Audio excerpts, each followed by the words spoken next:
परिवारवाद का आरोप लगता है मैम। आप पिछले चुनाव में भी पूछे थे परिवारवाद।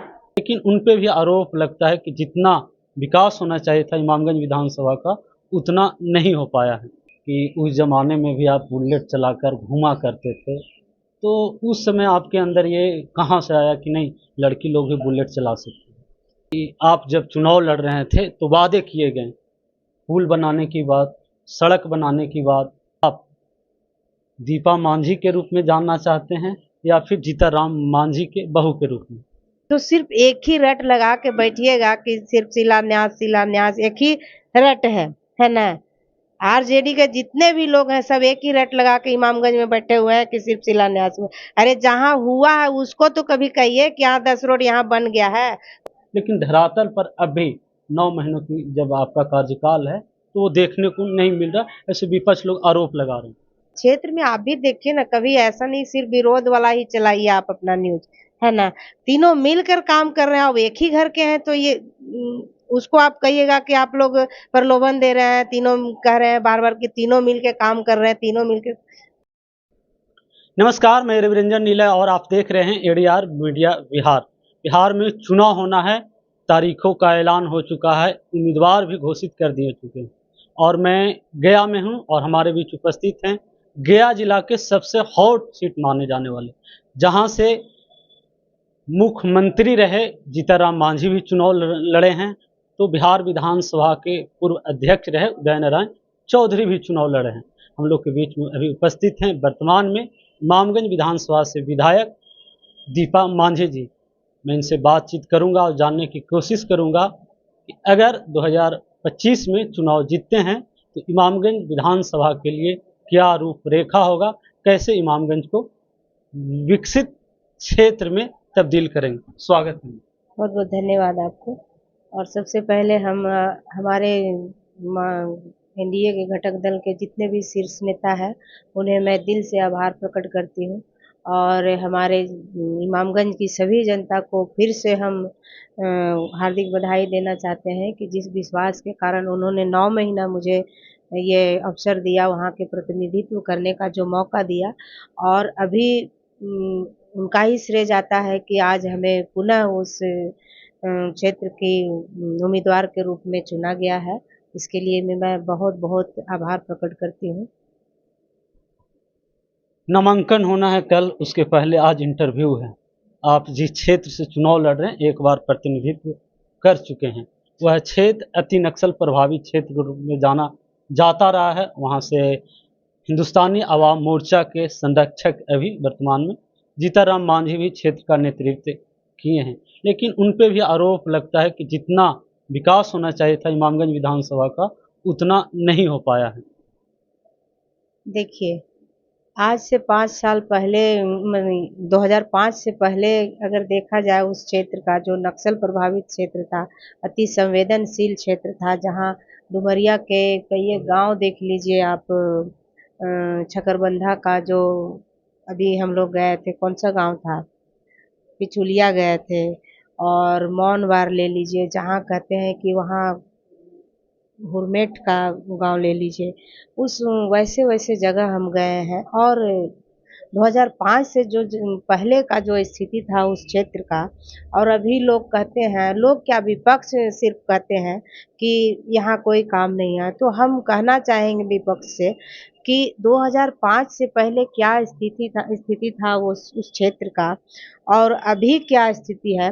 तो हम पूरे इमामगंज की जनता से भी हम ये अपील कहना चाहेंगे कि उस समय का माहौल, 2005 से पहले का माहौल और अभी का माहौल जो है, जिस समय से हमारे माननीय श्री जीतन राम मांझी जी एमएलए रहे और 9 महीना हमको भी मौका मिला उस क्षेत्र में रहने का, काम करने का, वहाँ की सेवा करने का। तो हम चाहेंगे कि वो माहौल 2005 पहले का माहौल और अभी का माहौल में क्या फ़र्क है, ये हमारी जनता को पता है। हमारी जनता खुद देख सकती है। और हम कहते हैं कि जो क्षेत्र एकदम विकास के नाम पर एकदम ज़ीरो था, जहाँ लोग दिन में चलने से डरते थे, अब तो रात में भी लोग चलते हैं, निर्भीक होकर घूम रहे हैं, बेटियाँ स्कूल जा रही है, पढ़ाई कर रही हैं, सभी व्यवस्था है। जहाँ रोड नहीं था वहाँ रोड भी बनाए गए। जगह जगह पर पुलिस कैंप है। इस तरह का माहौल चेंज हुआ है। तो हम समझते हैं उन लोगों का जो ये सिर्फ बोलना है, विरोध करना है, तो एक बार ये माहौल देखें और तुलना करें कि 2005 से पहले क्या स्थिति था, अभी क्या स्थिति है। तो सिर्फ उन लोगों का कहना है कि सिर्फ विरोध ही करना है उन लोग का, है ना? अगर कभी देखा भी जाए कि क्या माहौल रहा है, क्या परिस्थिति चेंज हुआ है।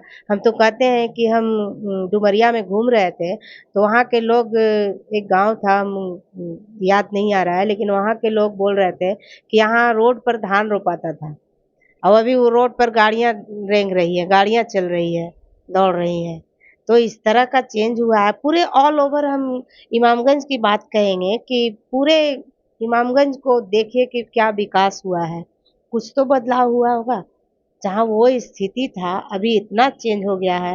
वैसी स्थिति में हमको लगता है कि 20 साल लगेगा वहाँ का स्थिति चेंज करने में और अभी तो 10 साल में ही इतना चेंज हो गया है। तो और उन लोगों का सिर्फ कहना है कि विरोध करना, एक ही मुद्दा उन लोग जानते हैं, सिर्फ विरोध करना है ना? मैम, आप जिस परिवार से आते हैं, मांझी परिवार, और मांझी परिवार बिहार में एक बहुत बड़ा नाम है।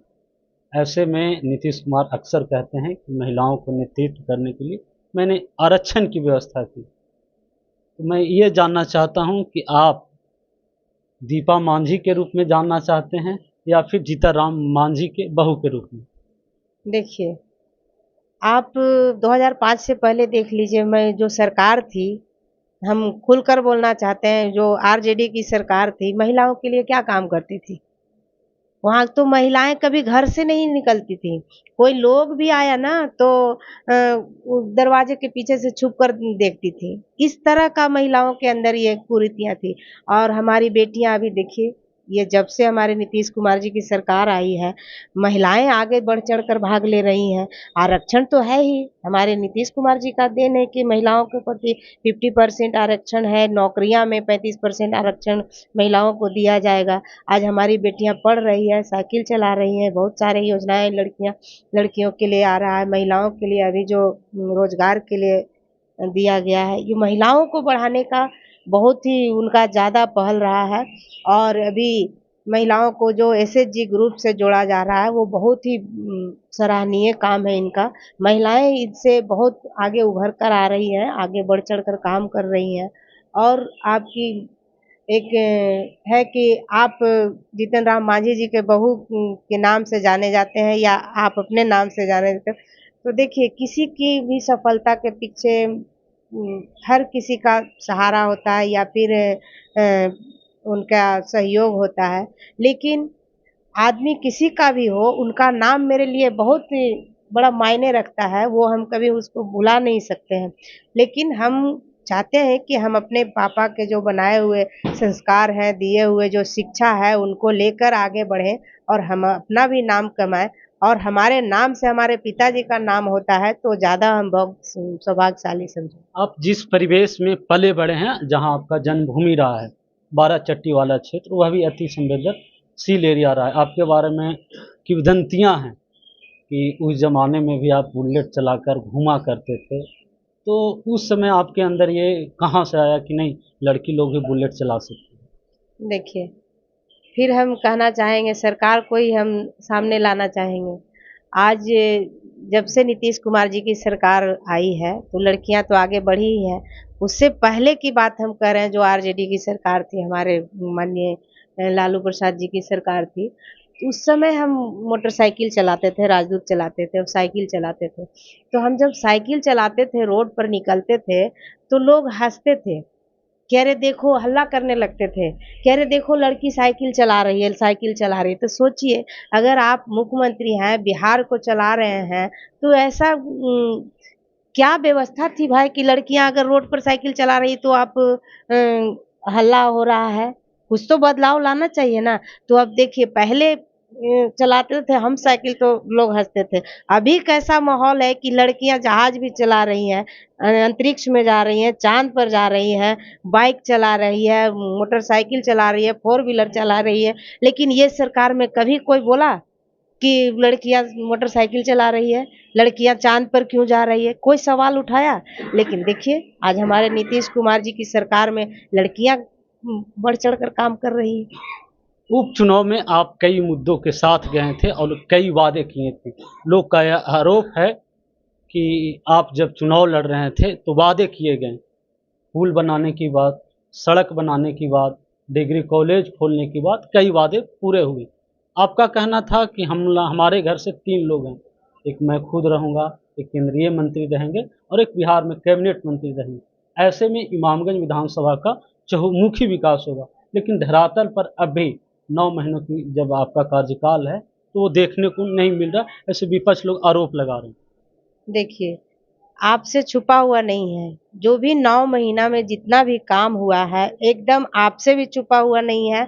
हमारे जितने भी वहाँ की सम्मानित जनता है, उनसे भी छुपा हुआ नहीं है। हमारी ये रजबलिया का जो बड़ा-सा पुल है, वो भी काम लग चुका है। कहीं-कहीं क्षेत्र में आप भी देखिए ना, कभी ऐसा नहीं सिर्फ़ विरोध वाला ही चलाइए आप अपना न्यूज़, है ना? कभी देखिए, हम तो जहाँ-जहाँ जा रहे हैं, देख रहे हैं कि हमारे फंड से रोड बना हुआ है, गली बना हुआ है, चापाकल है, कहीं पुल में काम लगा हुआ है, बहुत तरह के रोड में बन भी चुका है, उसका उद्घाटन भी हम कर चुके हैं। तो सिर्फ़ एक ही रट लगा के बैठिएगा कि सिर्फ़ शिलान्यास, शिलान्यास एक ही रट है ना? आरजेडी के जितने भी लोग हैं सब एक ही रट लगा के इमामगंज में बैठे हुए हैं कि सिर्फ शिलान्यास हुआ। अरे जहाँ हुआ है उसको तो कभी कहिए कि यहाँ 10 रोड यहाँ बन गया है, उसका उद्घाटन हो गया है। सिर्फ वही बोलने से काम नहीं ना चलेगा, हैं? जीतनराम मांझी केंद्र में मंत्री हैं एमएसएमई, और ऐसा बोला जाता है कि अगर वो चाहें तो सिर्फ न इमामगंज बल्कि ये मगध क्षेत्र को रोजगार मुहैया करा सकते हैं, लेकिन अब तक क्यों नहीं? देखिए, ये अभी आपका सवाल था कि आपका कहना है कि हम लोग 3-3 लोग कर रहे हैं। ज़ाहिर-सी बात है कि हम वहाँ के एमएलए हैं, विधायक हैं, हमको प्रतिनिधित्व करने का मौका वहाँ की जनता ने दी है। तो अगर काम चारों तरफ से आता है, सभी विभाग से काम किया जाता है ना? तो विधायक फंड से भी काम हुआ है, आपके सांसद हैं, तो सांसद फंड से भी काम आएगा, आपके बिहार के मंत्री हैं, तो मंत्री फंड से भी काम होगा। तो ऐसा नहीं है हमारा कहना है कि हम लोग तीनों मिल के कर रहे हैं, वो करना ही है काम। तीनों मिलकर काम कर रहे हैं, अब एक ही घर के हैं तो ये उसको आप कहिएगा कि आप लोग प्रलोभन दे रहे हैं, तीनों कह रहे हैं बार-बार कि तीनों मिलके काम कर रहे हैं, तीनों मिलके उनका भी फर्ज़ है, मंत्री जी का भी फर्ज़ है कि उस क्षेत्र का काम करना है। बिहार में किसी भी गाँव में वो काम कर सकते हैं, किसी भी क्षेत्र में जाकर काम कर सकते हैं। अब भारत के प्रधानमंत्री हैं, हमारे फादर इन लॉ ये सांसद हैं, मंत्री हैं, तो देश के कहीं भी वो काम करवा सकते हैं। तो इस तरह के काम हम लोग किए हैं, ये कहीं छुपाने की बात नहीं है और आगे भी करते रहेंगे। परिवारवाद का आरोप लगता है हमें। आप पिछले चुनाव में भी पूछे थे परिवारवाद, हैं? नहीं, अक्सर क्षेत्र में जाते हैं तो लोग कहते हैं, और फिलहाल जो अभी टिकट बंटवारा हुआ है, मगध से क्षेत्र में आते हैं, आपका वर्चस्व यहाँ पर है और 6 उम्मीदवारों का ऐलान किया गया है, 2 भूमिहार समाज से और 4 आपके समाज से। ऐसे में कई ऐसे समाज है जो नाराज दिख रहे हैं, वो तो भाई आगे क्या होगा, इस पे क्या प्रतिक्रिया? देखिए, परिवारवाद का कह रहे हैं तो सिर्फ़ हमको ना सिर्फ़ कह रहे हैं, वो क्यों नहीं पूछे कि आप मांझी समाज में भी और टिकट मिला है 2 आदमी का? ये आपको पूछना चाहिए था कि परिवारवाद में आप एक हैं और 2 मांझी का और ये उसका भी तो प्रोत्साहित कर देते कि 2 मांझी को और मिला है। और सभी लोग कहते हैं हमारे जो भैया हैं तेजस्वी भैया विधानसभा में हमेशा बोलते रहे कि दामाद आयोग है, दामाद आयोग है। एक और तो मांझी समाज में आयोग में थे, उनका नाम क्यों नहीं लिए वो? कि एक ठो बनाए बराबर-बराबर बनाए। अब परिवारवाद की बात है तो हम कह देते हैं कि हमारे जो हस्बैंड हुए संतोष कुमार सुमन जी, जब राजनीति में वो नहीं थे, तब हम जिला पार्षद रहे। 5 साल रहे, दूसरी बार भी हम चुनाव लड़े उसमें लेकिन हम हार गए और अध्यक्ष का भी जिला परिषद अध्यक्ष का भी चुनाव 2 बार वोट से हम पीछे रह गए। तो इस तरह की बात है हम शादी से पहले भी हम अपने मायके में एक एनजीओ चलाते थे जिसका नाम पीजीएसएस हम पिछले चुनाव में भी हम बोले थे इस बात को, वहाँ भी हम समाज के बीच जाते रहे, काम करते रहे और संयोग देखिए कि हमारी शादी ऐसे घर में हुई कि अगर मौका मिला है तो हम अपने आप को सौभाग्यशाली समझते हैं कि हमको जहाँ से हम आए, जो हमको सौभाग्य प्राप्त मायके में हुआ, वहीं यहाँ भी समाज का सेवा करने का मौका मिला। अगर दोबारा इमामगंज से आप विधायक बनते हैं तो अधूरा जो वादा था उसको कैसे पूर्ति करेंगे, और युवाओं के लिए जो सबसे बड़ा सवाल है शिक्षा, स्वास्थ्य और रोजगार, इसके लिए आप क्या करेंगे? देखिए, शिक्षा और स्वास्थ्य और रोजगार तो हमारे माननीय विकास पुरुष के नाम से जो हमारे नीतीश कुमार जी हैं, वो बहुत ही आगे हमारी युवाओं को, युवतियों को ले जा चुके हैं और वो कार्य करते रहेंगे। और हमारी बात है कि अगर पुनः हम चाहेंगे कि पुनः अगर हमें ये मौका मिलती है, वहाँ की जनता हमें मौका देती है, तो हम इतना काम किए हैं और आने वाले समय में हम कहेंगे कि जो भी कार्य वहाँ छूट गए हैं, वो हम पूरा करने में बिल्कुल सक्षम रहेंगे। वहाँ के लोगों के साथ कदम से कदम मिलाकर चलने में हम सहयोग करेंगे और उनके साथ रहने का पूरी प्रयास करेंगे, उनके विश्वास पर खरा उतरने का पूरा प्रयास एक रहेगा। आखिरी सवाल, आप महिला हैं, महिला होने के नाते विपक्ष आरोप लगा रहे हैं कि नीतीश कुमार या एनडीए सरकार 10-10 हज़ार रुपया वोट के प्रलोभन के लिए दे रही है, तो महिलाओं के क्या करना चाहिए? देखिए, महिलाएँ के लिए तो शुरू से काम कर रही है हमारी सरकार, है ना? आज जो जीविका दीदी का गठन हुआ है, एसएचजी जो ग्रुप बनाया जा रहा है महिलाओं के बीच, आज पूरे इतना बड़ा कैडर बन चुका है बिहार में, तो इससे क्या फ़ायदा नहीं हुआ है बताइए? आपकी सरकार थी तो आप कहाँ महिलाओं के लिए सोच रहे थे? महिलाओं के लिए सोचना चाहिए था। आज जो महिलाओं के बीच जो ये होता था, घर में सूद पर पैसा लेते थे, तो 10 रुपया सैकड़ा पर पैसा लेते थे ना। अब वो ग्रुप में आप 1 रुपया सैकड़ा पर पैसा लेते हैं। उसमें भी महिलाओं का कहना है कि बहुत सारा हमारे पास आवेदन भी आया है कि उसको 50 पैसा कर दीजिए, उसमें भी कम कर दीजिए। तो हम करेंगे, अगर उस तरह का मौका मिला, फिर से सहयोग मिला तो उसका भी हम सवाल उठाएँगे। लेकिन ये बहुत बड़ा सोच है और बहुत ही सराहनीय काम हमारे माननीय नीतीश कुमार जी ने किया। आज सूद पर पैसा लेकर भी अगर सूद देते भी जा रहे हैं, तो जो सूद देते थे वो 2 महीना बाद वो कहते थे कि नहीं तुम देवे नहीं किया है सूद। लेकिन 10,000 में तो रोजगार नहीं। सुनिए, 10,000 में रोजगार बिल्कुल हो सकता है, क्यों नहीं हो सकता है?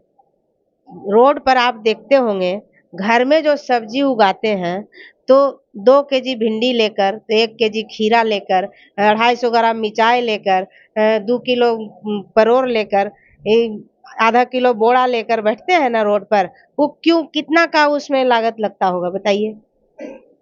बेचते हैं ना रोड पर बैठ के, तो 10,000 अगर किसी रोजगार को शुरू करना है, तो 10,000 बहुत बड़ी रकम है, समझे? और हो सकता है और अगर बढ़िया से चलता है वो रोजगार, तो हमारे जो माननीय डबल इंजन की सरकार जो है, माननीय प्रधानमंत्री जी, हमारे माननीय मुख्यमंत्री जी, तो 6 महीना बाद उस रोजगार को और बढ़ावा बढ़ावा देने के लिए 2 लाख रुपया देंगे। ये बहुत बड़ी पहल है। शुरुआत के लिए 10,000 बहुत बड़ी रकम है। लेकिन किन्हीं के पास भूमिहीन है, भूमि ही नहीं है, उन लोग क्या करेंगे? उसके लिए भी है, भूमिहीन नहीं है तो उनके लिए भी हम लोग भूमि देने का प्रयास कर रहे हैं। हम लोगों ने कितना बात किए हैं और दिलवाए भी हैं, उसके लिए भी व्यवस्था है सरकार के द्वारा। देखिए, ये थे दीपा मांझी जो कि एनडीए से हिंदुस्तानी आवाम मोर्चा से इमामगंज विधानसभा से प्रत्याशी हैं। इन्होंने हर एक सवाल को बखूबी दिया और इन्होंने कहा कि अगर हमारी डबल इंजन की सरकार बनती है तो न सिर्फ युवा के लिए बल्कि महिलाओं के लिए भी काम किया जाएगा और बिहार तरक्की करेगा। धन्यवाद।